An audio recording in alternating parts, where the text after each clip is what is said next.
வணக்கம். Voice express செய்திகள்.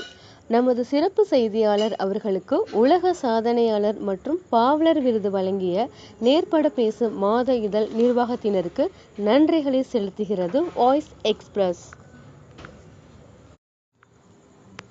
நேர்பட பேசு என்ற நிகழ்ச்சியில் கவிதை போட்டியின் வாயிலாக எமது சென்னை செய்தியாளர் திரு மன்சூர் அலி அவர்களுக்கு உலக சாதனையாளர் என்ற பட்டமும் பாவலர் என்ற நற்பெயரும் கிடைத்திருப்பது பெருமைக்குரிய விஷயமாக இருக்கிறது.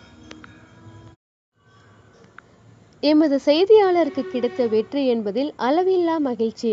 இந்த தருணத்தில் நமது செய்தியாளருக்கு வழங்கிய நேர்பட பேசு மாத இதழ் மற்றும் சாதனையாளர் விருது பெற்ற அனைவரையும் வாய்ஸ் எக்ஸ்பிரஸ் சார்பாக பாராட்டி வாழ்த்துக்களை தெரிவித்துக் கொள்கிறோம்.